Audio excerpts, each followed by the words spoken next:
Hello friends, இந்த வீடியோவில் நம்ம 2020 ஒரு கிரைம் த்ரில்லர் படமாக வெளியான டார்கெட் நம்பர் 1 படத்தை பற்றி பார்க்க போகிறோம். ஜாஷ் ஹார்ட்னெட், ஆண்டான் ஆலிவர் பைலான், அமாண்டா க்ரூ மற்றும் பலர் நடிச்ச இந்த படத்தை டேனியல் ராபி டைரக்ட் பண்ணியிருக்காரு. இப்போ இந்த படத்தோட கதை என்னன்னு பார்க்கலாம். 1989 வருஷத்தை இந்த படத்தோட கதைக்களமாக எடுத்திருக்காங்க. விக்டர் மலாரெக் பார்த்தீங்கன்னா ஒரு dedicated investigative journalist. Daniel ledger ஒரு ஹெராயின் அடிக்டா இருக்கான். இவன் பாத்தீங்கன்னா ஒரு ட்ரக் சீஸ் பண்ற ஒரு ஆபரேஷன்ல தாய்லாந்து போலீஸால அரெஸ்ட் பண்ணப்பட்டு பிரிசன் சென்டென்ஸ் சர்வ் பண்ணிட்டு வரான். அது மட்டும் இல்லாம இவன் ஒரு டெத் ரோல இருக்கிற ஒரு ஆள். டேனியலோட கேஸ் பாத்தீங்கன்னா ரொம்ப சஸ்பீஷியஸா இருக்கிறதால விக்டர் மலாரெக் தன்னுடைய பத்திரிகைக்காக டேனியலோட கேஸை இன்வெஸ்டிகேட் பண்ண ஆரம்பிக்கிறாரு. டேனியல் இப்ப சர்வ் பண்ணிட்டு இருக்கிற அவரோட பிரிசன் சென்டென்ஸ்க்கான குற்றத்தை அவர் பண்ணாரா இல்லையா அப்படிங்கறதும் விக்டரோட இன்வெஸ்டிகேஷன் மூலமா என்னென்ன கசப்பான உண்மைகள் வெளிவந்தது அப்படிங்கிறது தான் இந்த படத்தோட கதையே. இந்த படத்துல நடிச்ச எல்லாருமே ரொம்ப அருமையா நடிச்சிருப்பாங்க.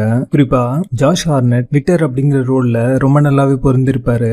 ஒரு இன்வெஸ்டிகேட்டிவ் ஜேர்னலிசம் மூலமா உண்மையை தெரிஞ்சுக்கிறதுக்காக தன்னுடைய பர்சனல் லைஃப்ல எதெல்லாம் இழந்தாரு அப்படிங்கறத ரொம்ப நல்லாவே போர்ட்ரே பண்ணிருப்பாங்க. அதே மாதிரி டேனியல் ரோல்ல ஆண்டான் ஆலிவர் பைலான் பாத்தீங்கன்னா எக்ஸெப்ஷனலா நடிச்சிருப்பாரு. ஒரு ட்ரக் அடிக்ட் கேரக்டரை ரொம்ப அருமையாவே போர்ட்ரே பண்ணிருக்காரு அப்படின்னு தான் சொல்லணும். படத்தோட ஸ்க்ரீன் பிளே பார்த்தீங்கன்னா நான் லீனியரா சொல்லியிருப்பாங்க.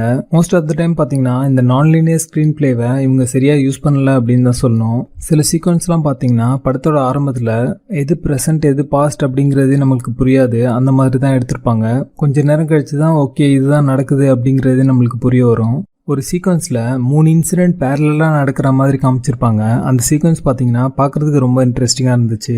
ஆனால் இந்த மாதிரி ஒரு ஸ்க்ரீன் பிளேவை படம் ஃபுல்லாக அவங்க மெயின்டைன் பண்ணல அப்படின்னு தான் சொல்லணும். இந்த படம் 80s நடக்கிற மாதிரி காமிச்சதுனால அதுக்கேற்ற மாதிரியான ப்ரொடக்ஷன் டிசைனும் பண்ணியிருப்பாங்க.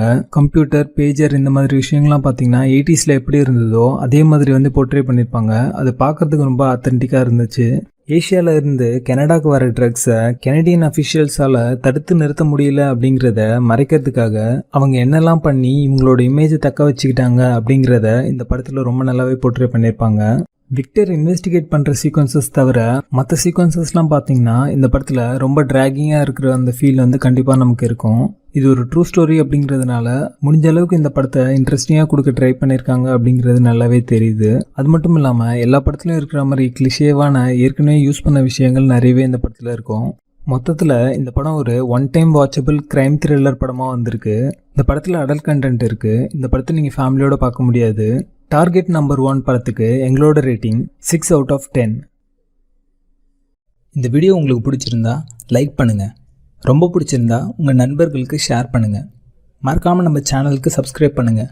சப்ஸ்கிரைப் பண்ணும்போது பக்கத்தில் இருக்க பெல் ஐக்கானை கிளிக் பண்ணுங்கள். அப்போ தான் நாங்கள் போடுற வீடியோ உங்களுக்கு உடனே சேரும்.